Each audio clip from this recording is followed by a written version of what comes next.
अभी तक मेरा खुद का रजिस्ट्रेशन है, बोल रहे थे 4,000 रुपए देंगे, अभी तक 4 रुपए नहीं आए। इनसे पूछो पब्लिक में कौन सा व्यक्ति यहाँ पे हॉस्पिटल में काम लेकर है। सबको देख चुके हैं, भाजपा को देख चुके हैं, कांग्रेस को देख चुके हैं, कुछ भी विकास नहीं हुआ है जिला के हिसाब से। कांग्रेस सरकार चाहते हैं, कमलनाथ की सरकार बनना चाहिए। नमस्कार, बहुत स्वागत है आप सभी का। मैं हूं आपके साथ लोकेंद्र त्यागी। आज न्यूज स्टेट की टीम मौजूद है दमोह में। दमोह का ये व्यस्ततम चौराहा, अंबेडकर चौराहा, जिला अस्पताल भी यहीं पर मौजूद है और यहीं पर मुकाबला जो है वो बहुत कड़ा इस बार देखने को मिल रहा है, क्योंकि दमोह जो कि बीजेपी का गढ़ रहा, 28 साल तक यहां पर जयंत मलैया विधायक रहे, मंत्री रहे, लेकिन एक तरफ 2018 में उन्हें हार मिली। उसके बाद जब उपचुनाव हुआ तो उसमें भी बीजेपी को हार का सामना करना पड़ा। अजय टंडन इस वक्त यहां से विधायक हैं। इस बार क्या स्थिति यहां पर बन रही है वो जानने की कोशिश करेंगे। दमोह की जनता इस वक्त मेरे पीछे, एक बार जोरदार तालियां दमोह की जनता अपने लिए बजा दे और उसके बाद चर्चा शुरू करते हैं कि आखिरकार क्या माहौल है इस बार, मुद्दे क्या हैं वो जानने समझने की कोशिश करते हैं। भाई साहब, क्या माहौल बन रहा है, क्या मुद्दे इस बार यहां पर दमोह में दिख रहे हैं? देखिए, दमोह में जैसा कि आपने खुद का 28 साल तक वो एमएलए रहे, भाजपा प्रत्याशी जयंत मलैया जी, और 15 साल तक मंत्री रहे, लेकिन उनके कार्यकाल में वो नगरपालिका मंत्री थे। दमोह सबसे पूरे राष्ट्र में 428वें नंबर पे आया और दमोह की पहचान एक गंदे शहर के नाम से हो गई। सबसे गंदा शहर यदि हिंदुस्तान में कोई निकला तो वो दमोह की वो पहचान बन गई उनके कार्यकाल में। वो उद्योग मंत्री बने। दमोह में बहुत हल्ला हुआ था कि उद्योग आ रहे।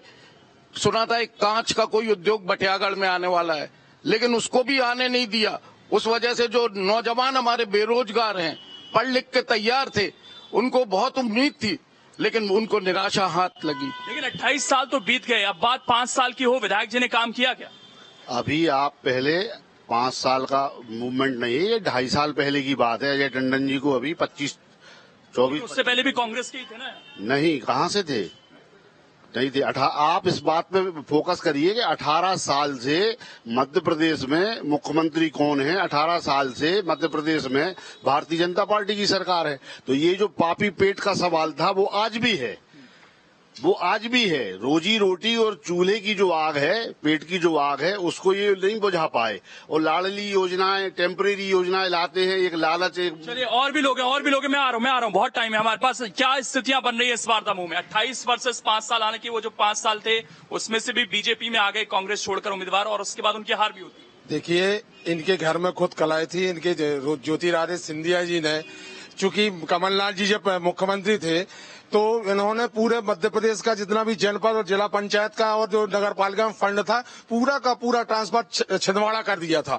और उनके जो विधायक मंत्री थे वो इस बात से ग्रस्त थे और उन्होंने इसी कारण से पार्टी छोड़ के भारतीय जनता पार्टी को अपनाया। भारतीय जनता पार्टी ने नहीं उनको बुलाया है, वो खुद भारतीय जनता पार्टी में है। आप देख रहे हैं 5 साल इनके विधायक रहे, पहले पूर्व में जो विधायक रहे, वर्तमान में इनका 2.5 साल से विधायक। एक भी विकास कार्य बताया। इनकी नगर पालिका है, दमोह में नगर पालिका कांग्रेस की है, और देख लीजिए नगर पालिका पे कैसे आज उनमें मजदूरों को पेमेंट नहीं दे रहे, सफाई कर्मियों को पेमेंट नहीं हो रही है। इनके कार्यकाल में ये दशा है। क्या मुद्दे बन रहे हैं इस बार दमोह?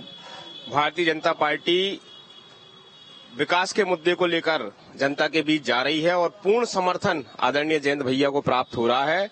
एक एक जन कल्याणकारी योजना, मध्य प्रदेश की शिवराज सिंह चौहान जी की एक एक जन कल्याणकारी योजना को लेकर, चाहे वह लाडली बहना हो, लाडली लक्ष्मी हो, मजदूरी कार्ड का हो, संबल का हो, अनेकों योजनाएं हैं। ये सारी योजनाएं लेकर के भारतीय जनता पार्टी जनता के बीच जा रही है और पुनः भारतीय जनता पार्टी निश्चित तौर पर सरकार बना रही है। अभी भी बहुत सारे मुद्दे हैं, पलायन की समस्या है, यहाँ पर शिक्षा, स्वास्थ्य, क्या व्यवस्थाएं आपको दिखती है? शिक्षा, स्वास्थ्य आप देख लीजिए, यहाँ कितनी ट्रैफिक लगा है, डॉक्टर नहीं रहते समय से, कुछ भी बहुत सी समस्याएं हैं यहाँ पर अस्पताल में, वो अभी तक 35 साल से पूरी नहीं हुई कुछ। लेकिन एक व्यक्ति पर इतना भरोसा जताया गया, लगातार वो यहाँ पर जीतता है, उसकी कुछ खास वजह नजर आती है? वजह ये थी कि उनके पास एक उनका पर्सनल वोट बैंक था, लेकिन अब उनने जनता का क्या विश्वास खो दिया है। और अब जो समीकरण पहले थे कि भारतीय जनता पार्टी के प्रत्याशी केवल नाम से जीत जाते थे, अब वैसा नहीं होने वाला है। अब यहाँ केवल अजय टंडन ही जीतेंगे, क्योंकि 35 साल उनने विधायकी में काटे, लेकिन दमोह का कोई विकास नहीं किया, ना उनके द्वारा किया जाएगा आगे भी। अच्छा, विकास नहीं हुआ फिर भी 28 साल तक जीतते रहे। नहीं, विकास तो बिल्कुल नहीं है मेरे हिसाब से, क्योंकि 35 साल सभी लोगों ने देखा है दमोह शहर में विकास नाम मात्र का हुआ है। विकास हुआ है तो सिर्फ माननीय जयंत मलैया जी का, जिन्होंने, अगर हमने एक आम आदमी ने मेडिकल मांगी तो सरकारी मेडिकल ना देकर निजी मेडिकल हमारे लिए थोप दी। हमने यूनिवर्सिटी मांगी तो यूनिवर्सिटी सरकारी ना देकर जो सुविधा मिल सकती थी हमें, उन्होंने अपनी निजी एकलव्य यूनिवर्सिटी हमें दे दी। अब गरीब व्यक्ति अगर एडमिशन कराना चाहे तो उसे एक सरकारी जो फीस होती है, जो हमें SC ST के तौर पे रियायत मिलती है, वो रियायत भी आप निजी तौर पे नहीं ले सकते। अभी पवन भैया ने बहुत अच्छी बात बोली कि नगर पालिका दमोह में कांग्रेस पार्टी के, बिल्कुल सहमत हूं। तो इनको ये भी जानकारी होनी चाहिए कि नगर पालिका मध्य प्रदेश शासन की अधीनस्थ आती है, जिसको अगर वेतन की बात करें 5 महीने वेतन नहीं हुआ तो 5 महीने जो वेतन नहीं हुआ वो 1,40,00,000 रुपए सरकार भेजती थी और उन्हें घटाकर उसको 50 से 60 लाख रुपए कर दिया।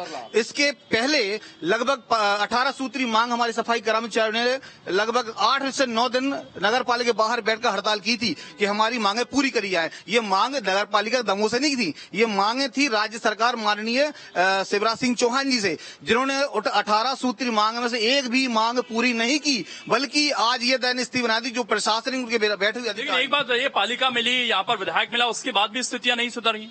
भाई साहब एक बात बता दें आपको, तो पहले दमोह शहर के लिए जो वित्त मंत्री जी ये 15 साल रहे, उसके पहले वो विधायक रहे, उनने विकास किया ना। छोना मलैया का, अपने सिद्धार्थ मलैया का बाईपास जहाँ जहाँ निकाले उनने, देखो उनकी प्राइवेट कॉलेज है, उनके प्राइवेट जो भी फंड चल रहे हैं, आप देखते हैं कॉलोनी चल रही है उनकी, उनने अपने पोतों को विकास किया, अपने बच्चों का विकास किया। जम्मू की जनता को तो उनने रोड पे छोड़ दिया। आप स्वास्थ्य भी आप बात कर रहे हो, स्वास्थ्य में देखो हॉस्पिटल है, डॉक्टर नहीं मिलेंगे वहाँ पे, वार्ड बॉय नहीं मिलेंगे। रात में आप चले तो जबलपुर रेफर कर दे। मलैया जी के 28 साल की बात हो रही है, लेकिन कांग्रेस को भी तो जो समय मिला उसमें कुछ कामकाज हुआ, खासकर महिलाओं को लेकर। कांग्रेस ने करा क्या है ये बताओ? इसके पहले भी कभी कुछ नहीं किया, अभी भी नहीं किया। बल्कि और जो तीर्थ यात्रा योजना थी, लाडली लक्ष्मी योजना थी, वो सारी की सारी कांग्रेस ने 15 महीने में बंद कर दी थी। बात करते हैं कि हम ये करेंगे वो करेंगे, कभी कुछ करके तो दिखाया था। गरीबों का शोषण किया, मुस्लिम समाज का इनने शोषण किया, उन्हें वोट बैंक बना के रखा, उनको किसी प्रकार का कभी लाभ नहीं पहुँचाया। इसके अलावा पिछले 2-2.5 साल में काम हुए कुछ? 2-2.5 साल में तो अभी काम नहीं हुए, जब से सरकार मतलब इनके विधायक जी बने हैं।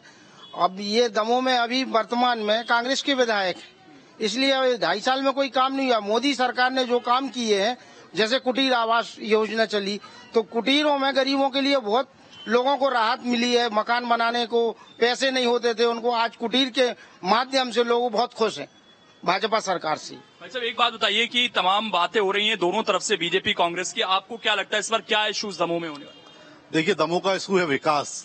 पिछले 5 साल में जिस प्रकार से कांग्रेस के विधायक रहे और दमोह का विकास अवरुद्ध हो गया, कुल मिलाकर दमोह में जयंत मलैया जी को विकास के पुरुष के रूप में जानते हैं, इसलिए पूरे दमोह की आकांक्षा जयंत मलैया है और इस बार विकास के नाम पर ही चुनाव लड़ा जा रहा है। जो अधूरा विकास दमोह का रह गया, 2 बार बीजेपी यहाँ पर चुनाव हारी, उसके पीछे कुछ कारण नजर आता? देखिए, वो स्थानीय स्तर के उस समय के तत्कालिक कारण होते हैं, वो अलग विषय है, लेकिन आज की परिस्थितियों में जो है सारी जनता केवल जयंत मलैया का नाम चल रही है, भारतीय जनता पार्टी का नाम चल रहा है। निगम बनाने का दावा इस बार किया जा रहा है, उससे क्या लगता है क्या फर्क पड़ेगा यहाँ? निगम बनाने की बात करें तो हम तो सर एक युवा के नाते अपनी बात रखेंगे कि अगर बात करें हम रोजगार की, बात करें शिक्षा के क्षेत्र में, तो शिक्षा के क्षेत्र में सीएम राइज स्कूल बनाया गया है, चिकित्सा के क्षेत्र में इतना बड़ा हॉस्पिटल बनाया गया है, और जल के क्षेत्र में अगर आप बात करें तो सद्धरू योजना जो लाई है और इतनी बड़ी योजना लाई है, वो ग्रामीण क्षेत्रों तक पानी की सबसे ज्यादा महामारी रहती है कि लोगों को रोड पे आना पड़ता है, तो आज पाइपलाइन तक बिछ चुकी है। ये सब केवल संभव भारतीय जनता पार्टी के माध्यम। अच्छा, पिछले 5 साल और उससे पहले के 28 साल किस तरीके से देखते?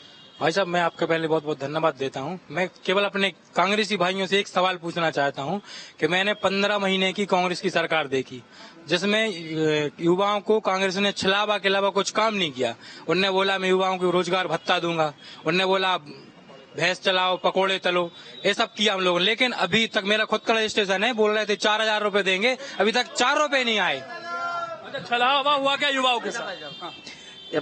भाई साहब बात कर रहे हैं युवाओं की, आप इनसे पूछो पब्लिक में कौन सा व्यक्ति यहाँ पे हॉस्पिटल में काम ले खड़ा है? भाजपा के कार्यकर्ता इनके सारे ठेके चल रहे, कैंटीन चला रहे। भाई साहब कैसी बात कर रहे हैं आप? पीछे देखो आलोक भैया भाजपा के ठेका, सफाई का ठेका चला रहे, सोशल कर रहे, महिलाओं की तनख्वाह नहीं करते।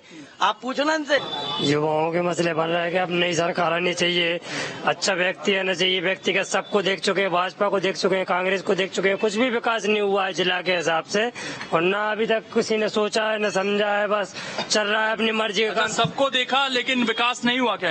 नहीं हुआ है यहाँ पे विकास, बिल्कुल जयंत मलैया के राज्य में बिल्कुल विकास नहीं हुआ। तो अब क्या चाहते हैं? कांग्रेस सरकार चाहते हैं, कमलनाथ की सरकार बनना चाहिए और न कोई काम होता है कमलनाथ काम। लेकिन एक बात बताइए, कांग्रेस को भी तो मौका मिला तो वो भी तो अपनी कुछ योजनाएं गिनाए 2-2.5 साल में। विकास निधि से क्या हुआ? नहीं, विधायक निधि सबसे पहले तो अजय टंडन जी के 2.5 साल की इनने कहा ना कि किसी को कोई रोजगार नहीं मिला। अजय टंडन जी ने प्रधानमंत्री कौशल योजना के तहत 4000 महिलाओं को, लड़कियों को स्वरोजगार से सम्मानित करने के लिए और उनको जीवन यापन करने के लिए मौका दिया, उनको ट्रेनिंग दिलाई, उनको छोटे छोटे व्यापार उनके चालू हुए, आज उनका घर पल रहा है, उनके बच्चे पल रहे हैं। दूसरी चीज अभी इनने कहा कि पानी को लेके नल जल योजना यदि दमोह में आई थी तो मेरे फादर जब यहाँ प्रभु नारायण जी टंडन मंत्री थे नगर पालिका के, सबसे पहले नल जल योजना दमोह में मेरे फादर ने चालू करी थी। दूसरी चीज आपने कहा भी उद्योग, केवल एक उद्योग है दमोह में, माइसेम सीमेंट फैक्ट्री, वो भी मेरे फादर के कार्यकाल में 1971-72 में लगा था। अभी आपने अस्पताल की बात करी, अस्पताल में चले जाइए, आप कहिए मेरी तबीयत खराब है, केवल एक चीज लिख के देगा डॉक्टर, रेफर टू जबलपुर। ये हाल है। इस पर जवाब देखिए, जहां तक मैं माननीय जी के 2 सवालों के उत्तर देना चाहूंगा। पहला तो ये है, आपने कौशल उन्नयन योजना की बात करी प्रधानमंत्री जी की, वो प्रधानमंत्री जी की देन है, भारतीय जनता पार्टी की देन है। आदरणीय अजय टंडन जी के नाम से अगर वो चली है तो इनके भतीजे ने और इनके कार्यकर्ताओं ने चलाई है, यानी जो योजना भी है वो भी अपने घर तक सीमित हो गई। दूसरा विषय, इन्होंने जो माई सीमेंट फैक्ट्री का कहा है, वो उस समय तत्कालीन राष्ट्रपति हुआ करते शंकर गिरी जी, उनकी देन थे। इनका व्यक्तिगत रूप से कुछ नहीं है। कुल मिला के यहाँ पे जो भारतीय जनता पार्टी ने काम किया है वो किसी ने काम नहीं किया। क्या अभी जैसे भाई साहब ने बोला है कि एक फैक्ट्री भर है और बेरोजगार को रोजगार नहीं है, मैं आपको बताना चाहता हूं हमारे कांग्रेसी मित्रों को कि यहाँ पे रॉ मटेरियल के नाम पे अगर कोई चीज है खनिज संपदा तो वो है हमारे यहाँ लाइमस्टोन, और लाइमस्टोन है तो एक फैक्ट्री है। हमारे यहाँ अगर उद्योग है तो वो है कृषि, और कृषि को अगर उद्योग की श्रेणी में लाने का काम किया है तो माननीय मलैया जी ने सद्धरू परियोजना, सीतानगर परियोजना, साजली परियोजना, ऐसी तमाम योजना जो स्तर किसानों की बात हुई तो एक चीज फिर से ये कहा गया कि हम कर्ज माफी करेंगे, क्या पिछली बार नहीं हो पाई? 27 लाख किसानों के 2.25 लाख रुपया ऑन रिकॉर्ड। ये आप अगर चाहो तो इसकी लिस्ट हम मंगवा सकते हैं। और अभी भैया बोल रहा था हमारा पवन कि आप देखिए केरल में डेमोक्रेसी, हमारे देश में प्रजातंत्र है, तो केरल से लेके हिमाचल से लेके महाराष्ट्र से लेके मध्य प्रदेश की जो सरकारें गिराई और इनने जो सरकारें बनाई वो सब अवैध सरकारें हैं। पैसा का लेन देन करके, लालच देके और ईडी भेज के, ईडी का दबाव, जेल भेजने और केस बनवाने को लेकर दबाव में। अच्छा, बहुत सारे युवा क्या मसले बन रहे हैं? युवा क्या चाहते हैं? बीजेपी की सरकार है, बीजेपी की सरकार में कुछ नहीं हुआ। और जो दीदी कह रही थी कि मुसलमान 2.5 साल में मुसलमान के लिए, अजय भैया भी 2.5 साल के लिए थे, तो 2.5 साल में अभी क्या कर सकते हैं? वो कुछ किया नहीं किया?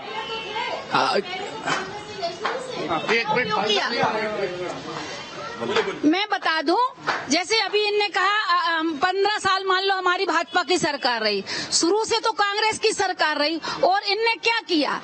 छोटी समाज के लोगों का, मुस्लिम समाज के जातिवाद को बरगला कर आज भी वही करते हैं, सांप्रदायिक की बात करके, ये बात करके उनको बरगलाते हैं। आज ये बताओ, मोदी जी कोई योजना चलाते हैं तो क्या जातिवाद को लेकर चलाते हैं? मोदी जी ने सब पार्टी ने किया है। जातिवाद का काम केवल भारतीय जनता पार्टी ने किया है। आप चाहे उत्तर प्रदेश से देख लो, चाहे मध्य प्रदेश में देख लो, जहां भी होता है जातिवाद का काम केवल भारतीय जनता पार्टी करती है। लोगों का शोषण और उनका बहिष्कार केवल भारतीय जनता पार्टी ही करती है। अच्छा, क्या अभी भी 2023 में भी क्या जातीय फैक्टर की जरूरत है? एक बात बताएं भाई साहब, दीदी ने बोला मुस्लिम और छोटी समाजों पे, आप इनकी 18 साल से भारतीय जनता पार्टी की सरकार है, 9 साल से केंद्र में। 2014 में पहले क्या मुस्लिम सुरक्षित नहीं थे क्या? हिंदू सुरक्षित नहीं थे क्या? इन लोगों ने जब भ्रम फैला दिया, एससी वालों को कभी पसंद नहीं करती मुस्लिम, एक तो जातिवाद फैलाते हैं ये लोग, मुस्लिम को इनने कब से वोटर मानने लगे ये लोग। अभी दीदी बोल रहे हमारे वोटर है, आप वोटर के लिए मत कर रहे हैं ना उनका समर्थन। 70 साल पहले का अधिकार मांगते, कांग्रेस ही ने उनका साथ दिया। आप एक चीज बताइए, चलिए ठीक है, हम भाजपा और कांग्रेस की बात नहीं कर रहे, हम विकास की बात कर रहे हैं। भाजपा ने कुछ नहीं करा, ऐसा बोल रहे हैं। 15 साल 20 साल हो गए भाजपा के लिए, उसके पहले 60 साल किसने शासन चलाया? कांग्रेस ने। हमारे दमोह की स्थिति क्या थी? पानी के लिए जो घर के मर्द हैं, जो काम करने जाते थे, नौकरी करने जाते, धंधा चलाते थे, वो 4 घंटे साइकिल अपनी गाड़ी से शहर से 2 किलोमीटर दूर खेतों पर कुएं पे पानी लेने जाते थे। ये पीले कुप्पों का शहर था। दूसरी बात करें बिजली की बात करें तो लोग अंधेरे में रात गुजारते थे, लोग फेल होते थे, बच्चे 10वीं और 12वीं के बच्चे फेल होते थे। क्यों होते थे?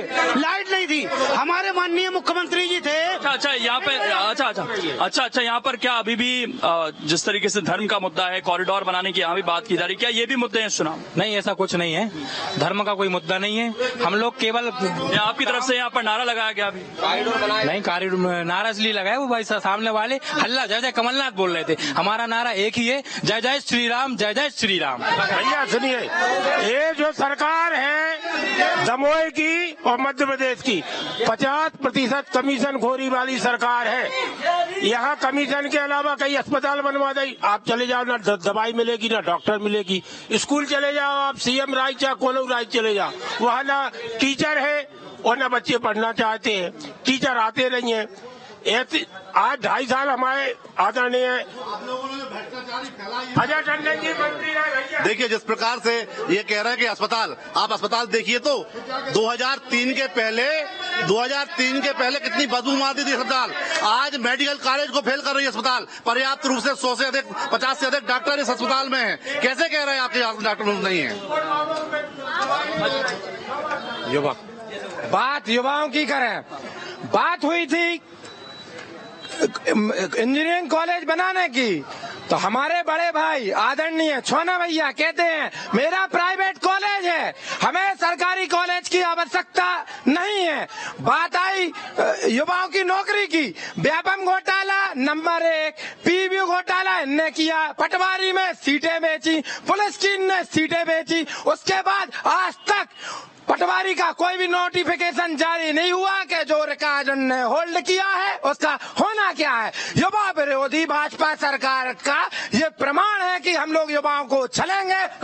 क्या मसले, इस पर क्या मुद्दे बन रहे हैं? मुद्दे ये बन रहे हैं जातिवाद। अभी भाई साहब ने जय श्री राम का नारा लगा के स्पष्ट कर दिया कि प्रभु राम उन्हीं के हैं। बाकी जो हिंदुस्तान में आज हिंदुस्तान में मुस्लिम भी जयराम करता है और हिंदू भी सलाम करता है। ऐसा कुछ नहीं है। जो लोग एजेंडा लेकर जो लोग बैठे हैं जय श्री राम श्री राम हमारे भी हैं, हम भी उनके भक्त हैं। ऐसा कुछ नहीं है। जो बीजेपी भ्रम फैला रही है श्री राम के नाम से, धर्म के नाम से, ये सब टोटल विकास हुआ दमोह में नहीं हुआ। विकास के नाम पर तो जीरो है। यहाँ पर विकास किसी प्रकार का नहीं हुआ। विकास हुआ है तो पूंजीपतियों के परिवारों का हुआ है। यहाँ विकास के नाम पर धोखा है। धोखा देने वाले लोग हैं जो राम को नाम बार बार जय श्री राम करके थकते हैं और जनता में दुर्भावना फैलाने का काम करते हैं। यहाँ किसी प्रकार का विकास नहीं हुआ है। विकास हुआ है तो पूंजीपतियों का हुआ है। अंकल हुआ विकास दमोह में? नहीं हुआ दमोह में। 35 वर्ष से कोई विकास नहीं हुआ दमोह में। 35 वर्ष में कोई विकास नहीं हुआ। तो आप क्या चाहते हैं? हम चाह रहे हैं विकास। अजय टंडन चाह रहे हैं। तो पिछले 2.5 साल में हुआ नहीं हुआ विकास? फिर कोई 2.5 साल में विकास किया, सड़कों का पूरी दमोह शहर की सड़कें बनवा दी उनने।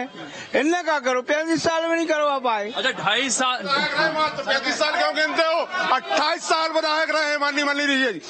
भैया मैंने ऐसा ही भाई साहब बोल रहे थे जाति भैया हमारे आराध्य श्री राम है, प्रभु श्री राम है। इनके हाथ से इनके जो कांग्रेस के हैं इनके भगवान कमलनाथ है। ये जय जयकार कमलनाथ की करते, हम प्रभु श्री राम की जय जयकार करते हैं। मैं आपको भैया जैसे अभी आप सिंचाई की बात कर रहे थे, किसान की बात कर रहे थे, उस पर मैं बताना चाहता हूं कि आज की डेट में 2,500 करोड़ की योजनाएं पंचम, साजली, सीतानगर, सद्धरू परियोजनाएं आदरणीय जयंत भैया के मार्गदर्शन में आई हैं और किसान का जो सपना था पाइप से पानी पहुंच रहा है, सिंचाई के लिए भी और पीने के लिए भी शुद्ध पानी है। ये कह रहे हैं ना पंचम नगर योजना, आप पूछ लीजिए 1980 में पंचम नगर योजना बनी थी। दमोह में पंचम नगर कॉलोनी बनी थी, मेरे पिताजी सांसद थे, तब से पंचम नगर योजना अभी तो इम्प्लीमेंट हो रही है, चल तो तब से रही है। भाई साहब लेने की जैसे बस और कुछ नहीं, श्रेय लेना चाहते हैं। सारी योजनाएं तभी की हैं, वही चल रही हैं। लाडली बहना योजना कितनी असरदार है? लाडली बहना योजना बहुत असरदार है। आज परिवार में साढ़े 1250 रुपए जिस महिला को मिल रहे हैं उससे पूछो। सभी कांग्रेसियों को भी लाडली बहना का लाभ मिल रहा है, ये नहीं बताएंगे वो। लाभ मिला नहीं, हमें हमारे परिवार में कोई भी निकाल देगा, मैं उनकी गुलामी करूँगा, एक भी निकाल ले योजना, मेरा राशन तक नहीं है। आप बता दे, ये झूठ बोल रहे हैं इनका तो। लाडली बहना क्या जाति देख कर की नरेंद्र मोदी ने, न पार्टी देख कर की। दमोह में एक मिनट, दमोह के अंदर भाजपा के लोग कह रहे हैं हम एसटी के साथ हैं। अभी वर्तमान में बड़ेपुरा में 35 साल से कार्यकर्ता था विक्की रोज भाजपा का, उन्हीं के कार्यकर्ताओं ने उसकी हत्या कर दी। कहाँ थे वो बीजेपी के लोग? बोलते हैं एससी की बात करते हैं, बाबा साहब को मानते, कहाँ थे वो बीजेपी के लोग? एक भी बीजेपी के लोग बाबा साहब को ये मानते, बाबा साहब को मानते हैं और सबको मानते हैं। आज हमने 100 करोड़ का जो सागर में मंदिर बना रहे हैं, आप एक आध बता दो 100 लाख 1,000 10,000 का तुमने कही। चलिए, ये है दमोह की जनता यहाँ पर। हाँ, जल्दी से। ये जो बाबा साहब की मूर्तियां लगी है ना दमोह जिले में 8 ब्लॉक में, वो मेरे फादर ने 1977 में लगवाई थी। 1970 ये मूर्ति, आदमकद मूर्ति के लिए आदरणीय जयंत भैया ने 11 लाख रुपए की राशि स्वीकृत की थी। 11 लाख रुपए की। 35 साल टंडनों ने राज किया और 2.5 साल फिर टंडनों ने राज कर रहे हैं। ये है दमोह की जनता, जहाँ पर कांटे का मुकाबला है, तमाम इश्यूज है, अपनी अपनी बात रख रहे हैं। जनता को आखिरकार तय करना है कि वो किसके पक्ष में जाती है। कैमरा पर्सन सिद्धार्थ के साथ लोकेंद्र त्यागी, न्यूज स्टेट दमोह।